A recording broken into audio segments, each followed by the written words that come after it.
All right, so let's just review what we've done so far. Everything is not terribly difficult. What we did was we just used the cosine law for a bit, and questions like these, they're just visual questions. If you know how to add a vector, it shouldn't be too difficult. Let's see what we can do. So ABCD is a parallelogram, and which automatically means what? That this side and this side are the same, the magnitudes, and this side and this side are the same, right? Mm-hmm. It also says that PD is DA, so the side length of PD and DA are the same. That means these three sides are the same. So we have an isosceles triangle PAD. Okay, so determine which vectors, if any, are equal to these guys. Okay, this should be very simple. What's a vector that's equal to AB? DC. BC, yeah. So the order matters. Can't be CD, must be DC. What about BA? CD. CD is right. AD would be BC, right? Like that. Mm-hmm. CB is going up, so it'll be DA. And AP, what about AP?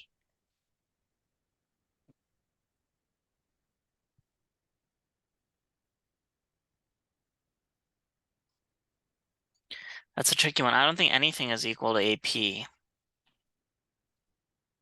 You'd be tempted to say BA, but I don't think that's true. I don't think AP has any pairs here, any brothers or sisters. We can prove this.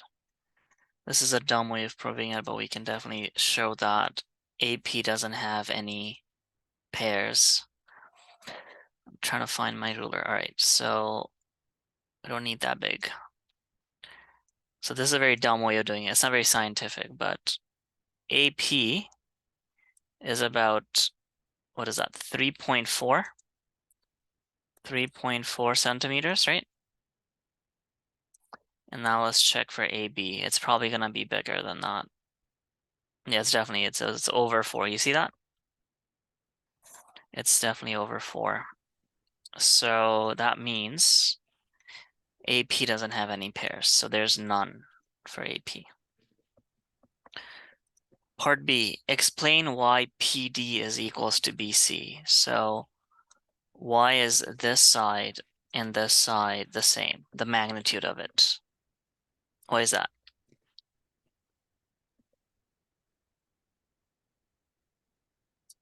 It's because BC is the same thing as AD, right?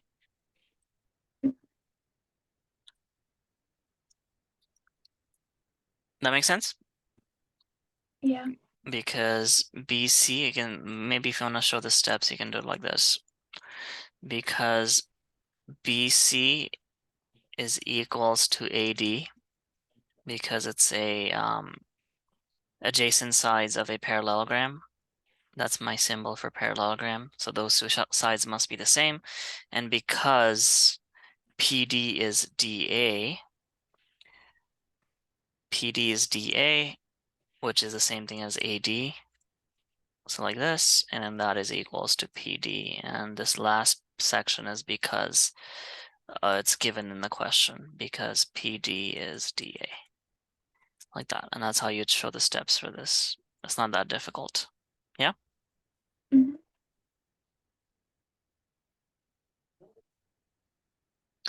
Let's look at question 2. Shouldn't be that difficult either. We have a rectangular prism, which is a box. A cube would be a square prism. Okay? This is a rectangular prism. State a vector equals to each of the following. Again, we can just use the rule where the middle letter disappears.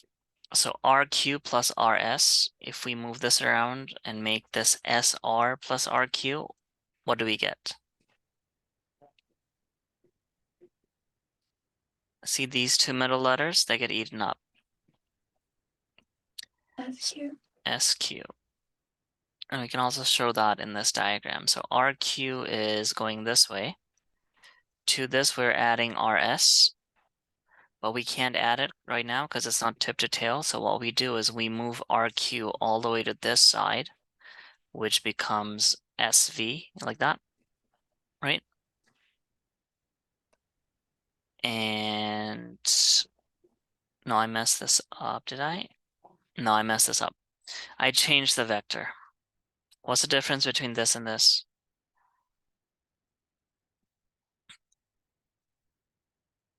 It's going the opposite direction, okay? Mm-hmm. This one is going the opposite direction, so you can't sub this for that. That's wrong. So this one you have to do it manually like this. So which means RS plus these two, the sum is gonna be RV. RV would be the answer. Yeah, that method was wrong because I substituted one vector for the other. You can only do that if they're equal. These two are not equal because RS and SR would be going the wrong direction. But the second one, we can definitely just straight up add them. RQ plus QV must be RV, right? This is in the right orientation. This you can just straight up add. Same thing with this one. This is just going to be PS. This one, though, you can't add them. So this one, again, you're going to have to see it from the diagram. RQ is going this way. RS is going this way. Again, you can't add them right now. I'm going to move RQ this way, which becomes SV. So this becomes SV plus RS, which will be RV, right? Like this, RV. And to RV, we're adding VU. This you can kind of kill the middle two letters. So this becomes RU for the final answer. Let's do part E. Part E seems to be the best one to do here. PW minus VP. How do we do that? We need to find an equivalent vector that's equal to this.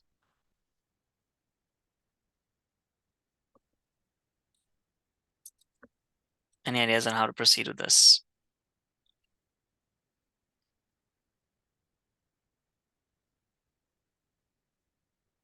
So let's see where they are. PW is here, going down. VP is this vector right here, VP, going this way. Now we're not adding them, we are subtracting them, right? Mm-hmm. So how do you do a subtraction? So subtraction, you want to do it like this. PW minus VP, but subtraction is usually more difficult.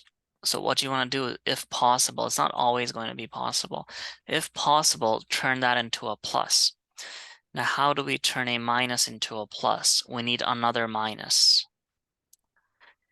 VP is going this way, but it's equivalent to negative PV. If you turn it upside down with a negative sign, then they become equivalent. PV is going this way. VP is the same vector going the opposite direction. So if you want to write one in terms of the other, just put a negative sign. So what I'm going to do is I'm going to replace VP with negative PV like this, which will give me a positive sign there like that. Yeah. Now let's see what we're dealing with. We have PV and PW.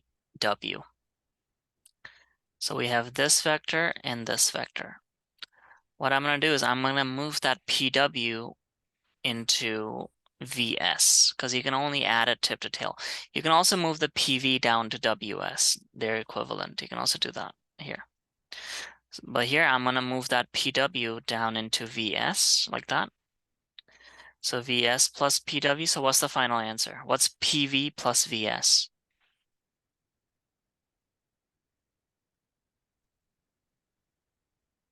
This one going this way plus this one going down. What would be the equivalent? PS. PS is right. And that's going to be the final answer. So that's how you want to do subtraction. Not always possible, but yeah.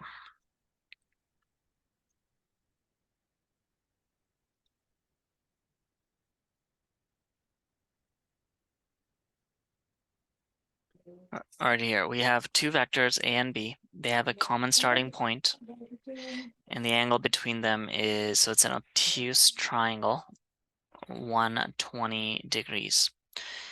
The vectors, and then they've also given us the dimensions. A is equals to 3 and B is equals to 4. So how would we do this? So let's make the sketch. We have A.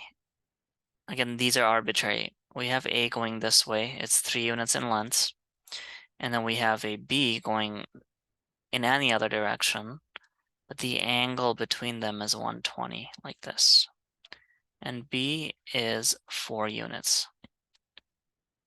What would A plus B look like? How do we do A plus B? How would we sketch it?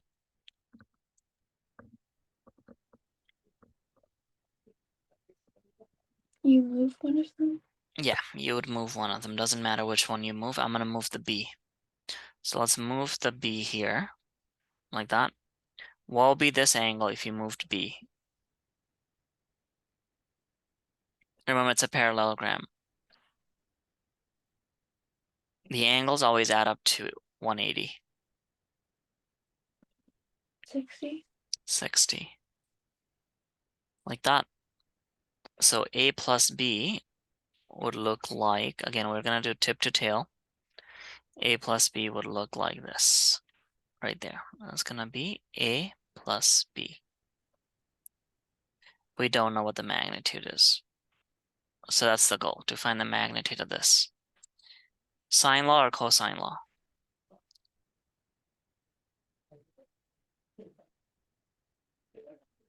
Sine law? So for a sine law, you would need It to needs have, to be like a right triangle. no, it doesn't have to be a right triangle. It just needs to be, you need to have a pair. You need to have the angle and the opposite side length needs to be known. So here we don't have any pairs. We don't know what this angle is. We don't know what this angle is. So these two sides we can't use. But this side length we also don't know. You need to have a known angle and a known opposite side length. So this is not a sine law. This is a cosine law. Cosine law you can use when you have SAS, which means side, angle, side. Okay, remember that. SAS is for cosine law. So you can use the cosine law to do this. What does it say? It says this. So this is C. This is A. This is B. And that's theta. Or capital C, whatever you want to use. Cosine law says C squared is equals to A squared plus B squared, which is the Pythagoras theorem, minus 2AB cosine theta, like that. So here, this would be A plus B squared, because side C is A plus B combined. That's equals to A is 3 squared, B is 4 squared, minus 2 times 3 times 4 times cosine 60. And then you want to square root it, and that'll give you the side length, A plus B. So 3 squared plus 4 squared minus 2 times 3 times 4 times cosine 60, I am in degrees. So I get root 13. So there we go, that's the answer, root 13. That makes sense? Hopefully it made sense. It did.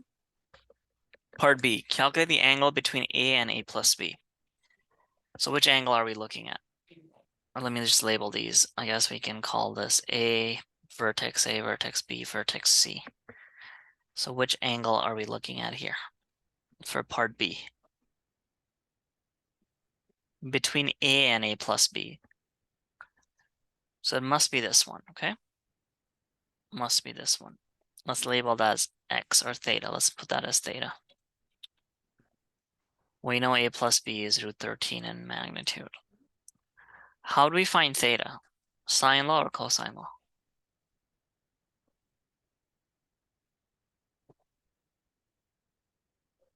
You can use sine. You can only use sine here. So what does sine law says? Sine law says this.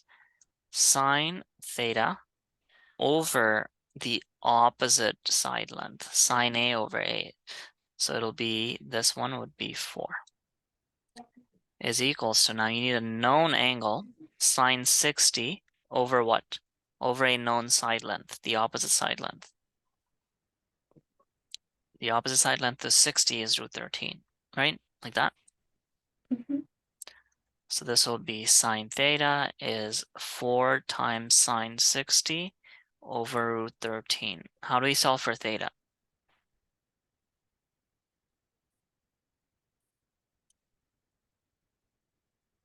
You multiply by root 13. No, we're trying to solve for theta here. We're not going to multiply by anything. How do we get rid of that sign?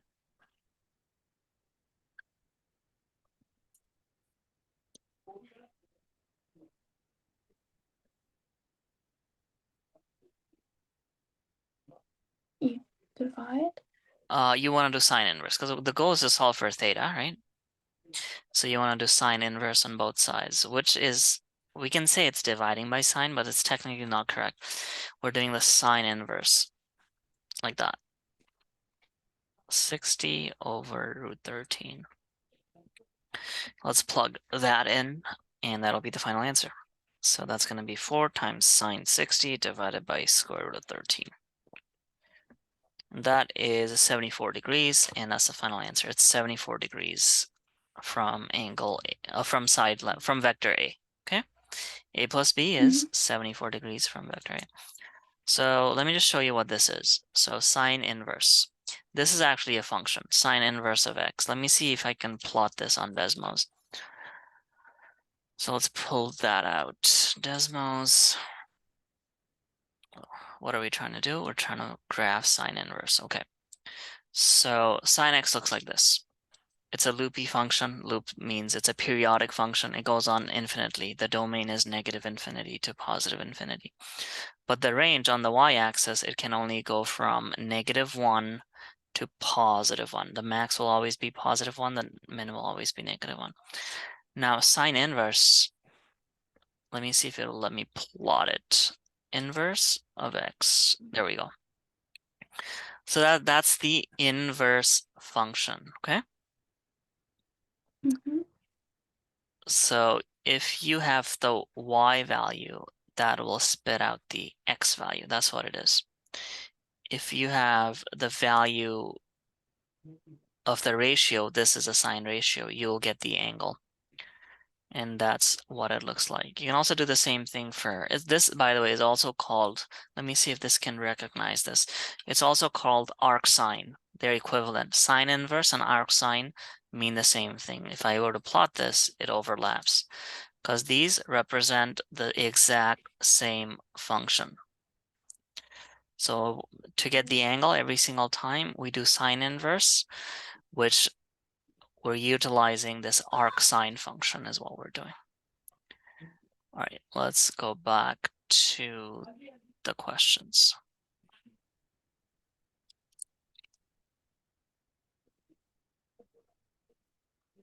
All right, we can do this.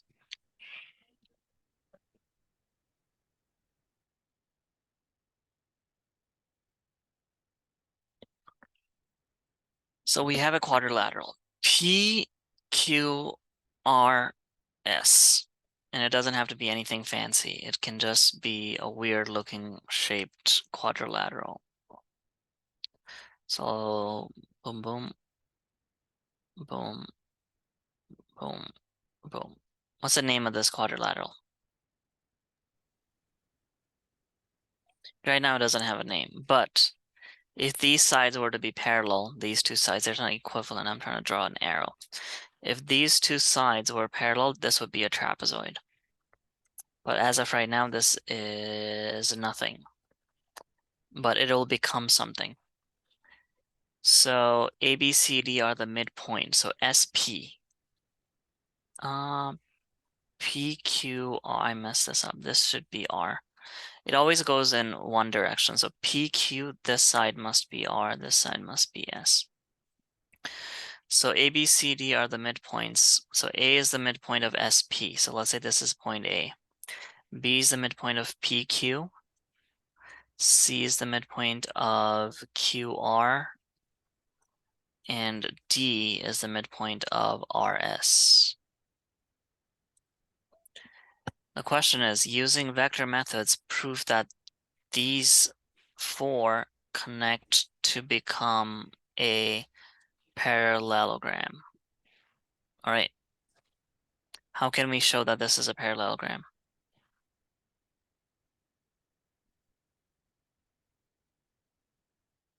What are some properties of a parallelogram?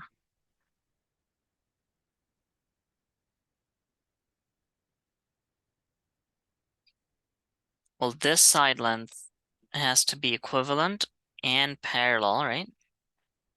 Mm-hmm. With this side length, equivalent and parallel. This side length up here has to be equivalent and parallel to the bottom one, like that. If they were all equal, that would be a rhombus. So we need there to be a difference. So how would we show AB and DC are equivalent?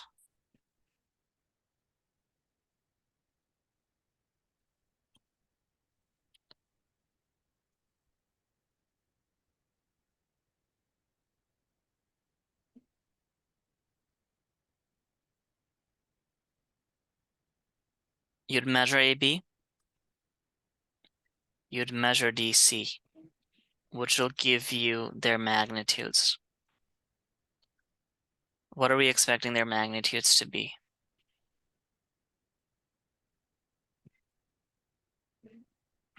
The same. The same. Same thing with the other two sides as well, yeah? Mm-hmm.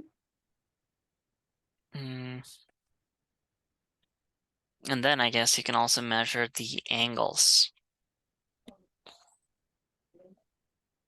How would these two angles be related? These two. Are they going to be equal or do they add up to 180?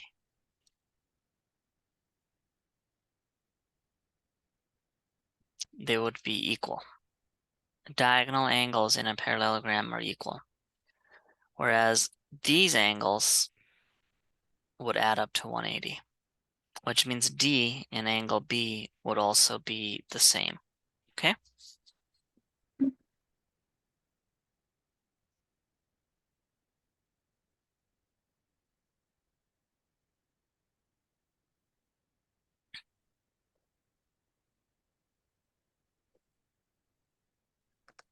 All right, we have U and V.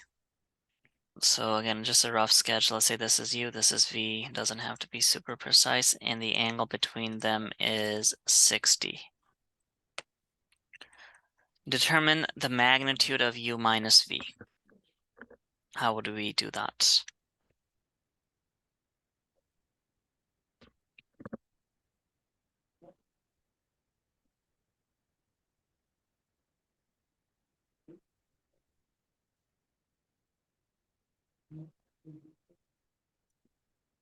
So remember, a vector subtraction is just vector addition, but you have to flip one of them, okay? Mm-hmm. Right now, U is going this way, V is going this way. What I'm going to do is I'm going to flip U. So let's flip U. U flipped would look like this. It'll be going west, but the magnitude is still the same. And with that flipped U, we are going to move it up here, right here. So we can do tip to tail. So let me just move this a little bit. So now this vector is going to be negative U. Okay? Mm-hmm. The magnitude of which is still 8, because side lengths can't be negative. So this is 10, that's 8, so let's remove everything else. We'll keep in mind that angle is 60, and our resultant vector, U minus V, U minus V is the same thing as U, which is this vector here. Oh, sorry, U minus V, no, I messed that one up. That's because it's U minus V. You can't flip U. You have to flip V. You see that? Mm-hmm. It's U minus V. So flipping U doesn't make much sense. V must be flipped. So that goes out, that goes out. So V right now is going up, but we'll make it go down like that. So that's negative V. And we're gonna move this negative V here, right here. So there we go. That's gonna be negative V. And our resultant vector that we're looking for, again, is gonna start in our initial point of the first vector and then goes all the way to the end of the second vector like that. So this green one is U minus V. So that's how you'd sketch it. Okay, so that one's unknown. We know that U is 8. So this side length is 8 units. And we know V, this side length is 10 units. We're trying to find the magnitude of this side length. If this is 60 degrees, and again, this line and this line are parallel because they're the same vectors, we just moved it around. What would be this angle here? It's also 60. It's also 60, like that. So again, this is just a c squared cosine law problem. I can do it quickly. So U minus V squared is going to be a squared, so 10 squared plus h squared, a squared plus b squared minus 2 times a times b times cosine of c. And you square root this, and that'll give you the magnitude. It's not terribly difficult, it's just cosine law. We've seen this hundreds of times now. So that is 2 root 21. So there you go, that's the magnitude, 2 root 21. So now we have everything we need to complete this triangle. So this side length is 2 root 21. This one was 10 units and this one was 8 units. This is U minus V. This is negative V, and that is positive U. Part B, the direction of U minus V relative to U. So U is this vector right here that's going east. So they want the direction of U minus V relative to U. So we need to find this angle right here, this angle. Is it sine law or cosine law?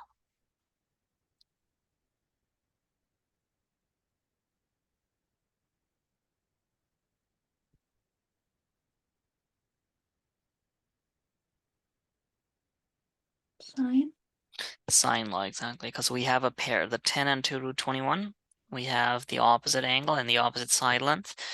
Definitely sine law. So it'll look like this. We can call that theta.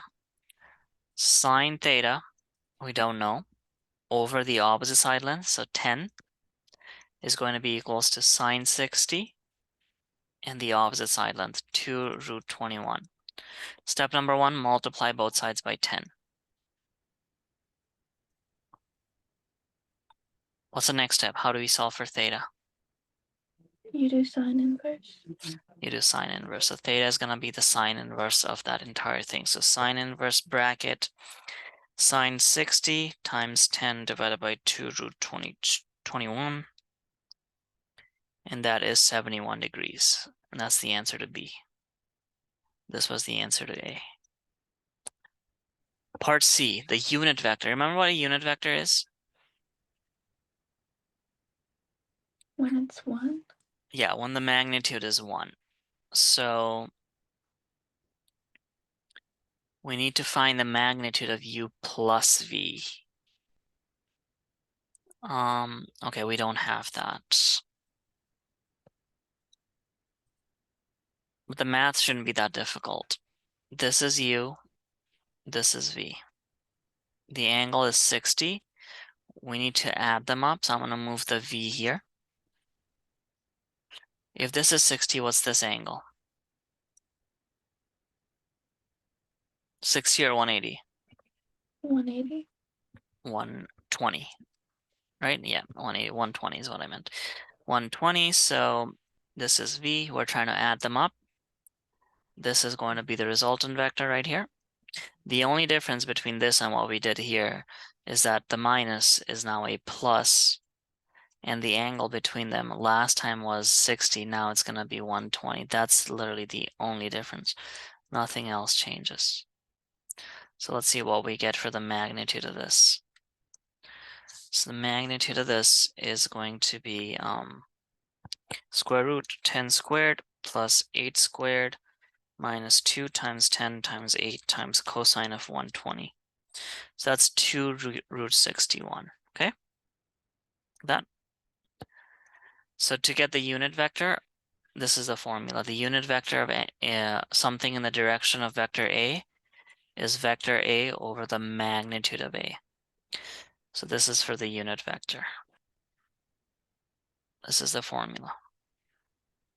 So if you want a unit vector in the direction of u plus v, all you have to do is take your u plus v, and we're going to divide this by the magnitude of u plus v, which is 2 root 61. Okay? Let me check something.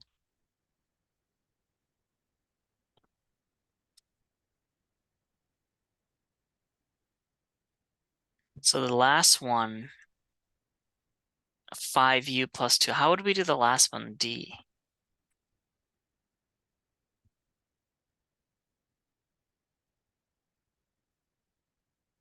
Five u plus 2v. What would be the attack plan? What's the game plan for that?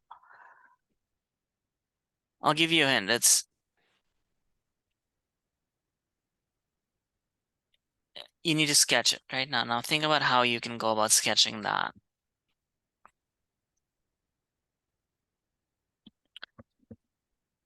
So u is 8. How big is 5u? It's 40. It's 40. So we have 5u right here. This is 40 units. And again, this is a scalar multiple. The direction doesn't change. So u was going east this whole time. V was going up this whole time. So the direction doesn't change. The angle between them also doesn't change. What we did was, this was the OG, the original case. We just extended both of them like that. That's all we did. So 2v is going to be 10 units. We just extended them, and just like we did previously, we're going to move one of them. So let's move 2v. So 2v, I'm going to move it here. So that's 10 units. 5u plus 2v would be this vector right here that goes from the beginning of 5u to the end of 2v. Wouldn't 2v be 20? You are right. 2v would be 20, not 10. So that's 2v. And we know this angle, that's going to be 120. So the final answer for D, 5u plus 2v, is going to be the square root of 40 squared plus 20 squared, a squared plus b squared minus 2 times a times b times cosine of the angle. So for the final side length, it's going to be 40 squared plus 20 squared minus 2 times 40 times 20 times cosine of 120. That's 20 root 7, okay? Like that. And that's the final answer. So just sketch them. And especially in these, whenever you're adding or subtracting vectors, you know you'll be going to sketch them. So that'll help you draw out the angles and stuff.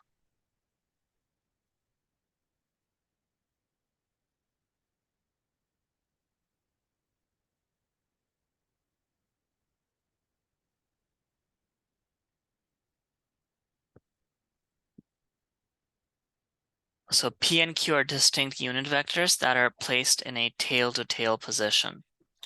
So something like this. This is P, this is Q.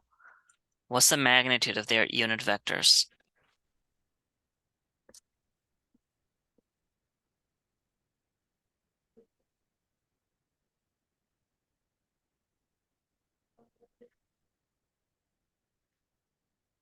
No? Unit vector means 1. 1, exactly. So both of these are 1 units, and the magnitude is 1, and the angle between them is 60 degrees. Cool, this is our case. This is what we have right now. Determine 2p minus q. Looks hard, it's not that hard. All you have to do is extend the triangles, flip, and use the cosine law. 2p, so p just becomes longer. So let's say this is 2p. How big is 2p in terms of its magnitude? 2. 2 units, exactly. So 2p is 2 units. Minus q. How do we get minus q from positive q?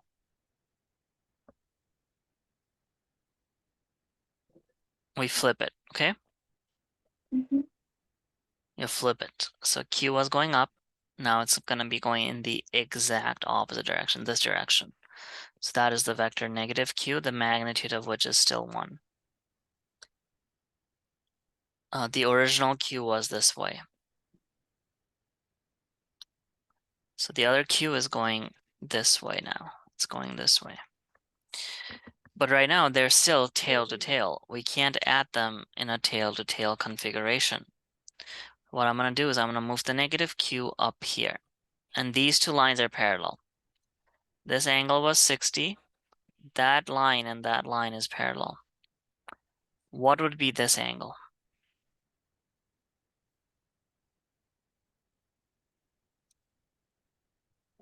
So again, you have something like this. This and this, they're parallel. This is 60 degrees. What is this angle? 60 or It's 120? also 60. It's also 60, right? So this is 60 there, and that's negative q, and the magnitude of it is 1. And 2p, we can move it on the side like that. So now we have everything we need to add these two vectors. So the vector that goes from here to here, like that, that is 2p plus negative q or minus q. So it's just a cosine law problem. We have everything. So the answer is going to be the square root of what? This is the formula, a squared. Or I guess c is the square root of a squared plus b squared minus 2ab cosine theta. So what's 2p minus q?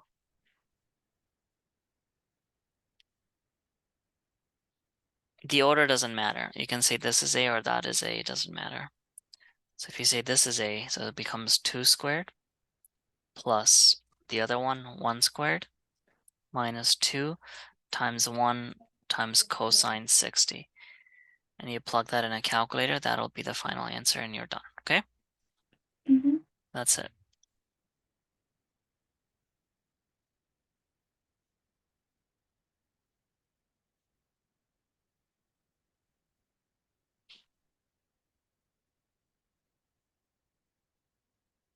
So there's a plane, it's heading due south. So it's going this way. You can actually make south this way as well. No one's gonna say anything if you say this is south. Usually we don't do this, right? As long as you're like, you know what, that's south. That's completely fine. This frame of reference is also completely fine. Very, very rarely used though. Maybe in some conditions it's gonna be easier to read it this way. But we're gonna use the normal one where north is up, which means south is gonna be down here. So our plane is flying in this direction, and the speed of the plane is 500 kilometers per hour. It encounters a headwind from the south. So there's a wind coming from the south direction, from this way. And its magnitude is 40 kilometers per hour. What is the resultant ground velocity of the airplane? All right. So what is it gonna be? It's just a plus or a minus. It's a simple plus minus. It's either gonna be 540 or it's gonna be 460. Which one is it? 460. It's going to be 460. And we don't have to use cosine law, sine law because they are on the same plane. They're essentially collinear. Remember what that means? They're on top of each other. They're in the same direction. So if it's in Mm-hmm. a straight line like this, you don't have to use cosine law or draw a parallelogram, none of that stuff. You straight up If it's a headwind, you can just see they're in the opposite directions. So the net speed here would be like this, that this would be the steps.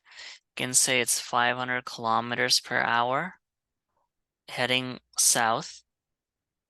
And then you're trying to add 40 kilometers per hour. And that wind is coming from the south, but it's actually headed north like that. So with this, what you do is you have to flip one of them, make it negative. So south, I'm going to keep that as is, but this 40 kilometers per hour, I'm going to flip this as 40 kilometers per hour south like that. So the final answer would be 460 kilometers per hour south.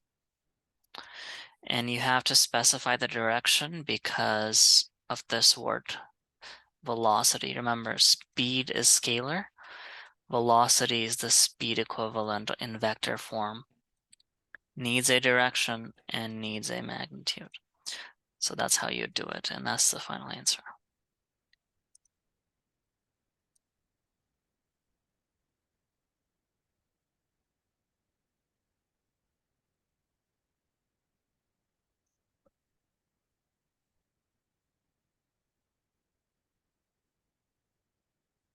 All right, now we have a quadrilateral. PQRS. So let's just make a random diagram. There we go. PQ is 2A, so this is 2A. QR is 3B. QS, where's QS? It's going in this direction, QS. This one is 3B minus 3A. The question is, what's PS and what's RS?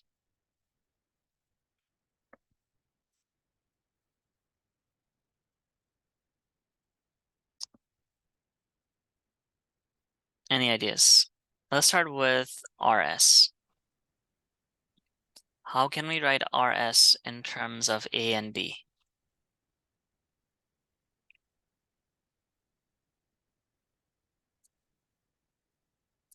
Yeah, maybe even forget about A and B. How can we write RS in terms of the other three letters, Q, P, and S? Um, So we need this vector, right? Mhm. You need to be able to see this. To get this vector, this is our starting point, this is our end point. So if we use the vector addition rule, which says tip to tail, we can get RS by going up this way and going down that way. Okay? You have to be going up. So if we go from here to here, what's our vector? It's not 3B. 3B is coming down. See what I mean? RS is RQ plus QS. Notice how the Q in the middle gets eaten up. That's how you get RS. What's RQ in terms of B? QR is 3B. What's RQ? Negative 3B. Yeah, negative 3B. And QS is unchanged. So you have negative 3B and QS is 3B minus 3A, like that. Now the 3B and 3B's cancel out. So that's going to be negative 3A. And that's the final answer for RS. PS, we can do the same thing. How would we get PS? Look at this diagram. What plus what would give us PS?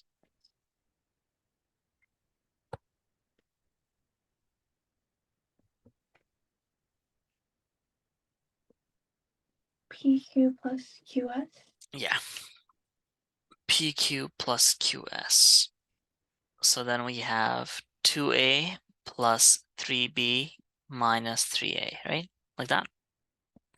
So this is going to become negative A plus 3B. And there you go. That's the final answer. So this one, you just have to be able to see it. And that's it.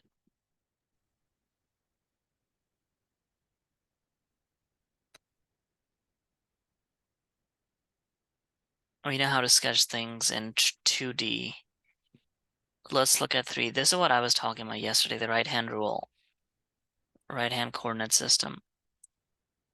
Z, X, Y. These are again replaceable. You can always change your frame of reference, but this is the normal one. Z is the one going up, X is the one coming towards you, and Y is the one going east. So we're gonna stick with this frame of reference. You'll see in physics when you're doing whose stuff?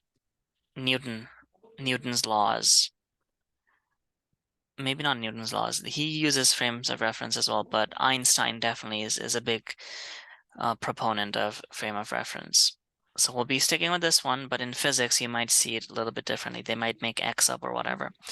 It's not a big deal. You just have to orient your head in that direction. Is there a question? Okay, here's a question. I'm going to use this question to understand vectors in 3D, which are always difficult to sketch. But the box method of sketching is what we're going to stick with as well. So let's see what's going on here. Now, P is a point. Make sure you know the distinction between a point and a vector. C is a point, D is a point. A vector is something that brings you from one point to the other. So C would be, you can say this is your vector OC that brings you from O to C. C by itself is a point. P by itself is a point. So let's see what the question is. What are the coordinates of A, B, C, D, E, F? So we just have to list out the coordinates. It's easier than it looks. If you are on that axis itself, then the other things, the other coordinates are going to have a value of 0. Here's what I mean. We have A, right? Remember, it's Z, X, Y. So A is in the X plane. And it's on the line itself. Like, for example, here's an easier way of seeing this. Let's say we're on the XY plane. We have this point, 3, 2. What would be this point? It's 3. It's 3 what? 3, 0. 3, 0. What about this point? It's 0, 2. It's 0, 2. So it's the same principle. Everything else except the plane that you're on. So for A, Y and Z are going to become 0, like how Y was 0 here, because we're on the X plane. Same thing here. On this X plane, the point A, you can safely say that the point A, the Y and the Z components are going to be 0. Now A is related with P. What's the X component of A?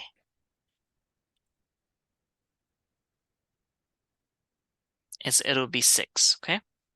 It'll be 6, like that. And that's the answer to A. What about B? Now be careful with B. B is not on the Y plane. It's not on the Y axis itself. It's here.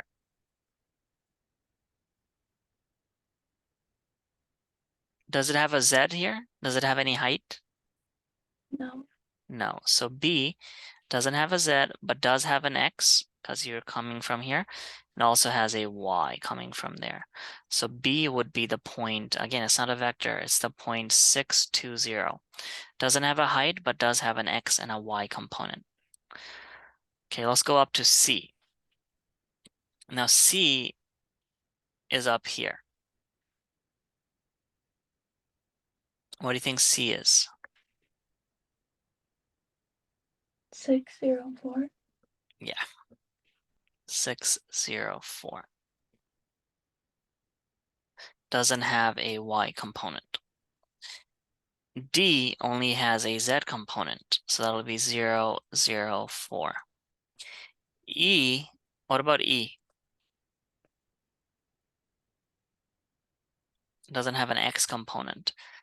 0, 2, 4. What about F?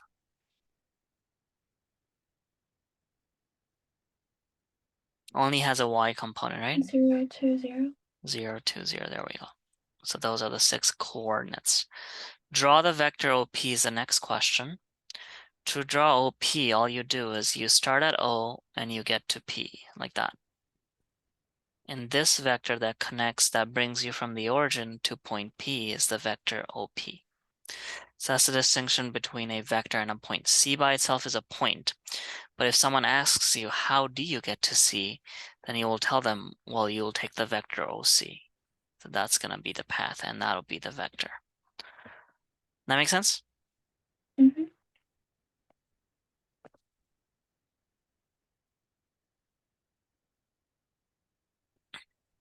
Okay, here's a question for you.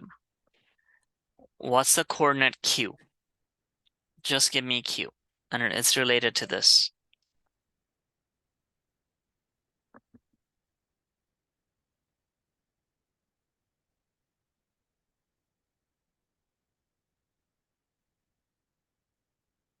Zero, 2, and -2. 0, 2, -2 is correct. And there we go. Okay? Mhm. Easy peasy. All right, let's call it there for today. Okay, thank you. See ya.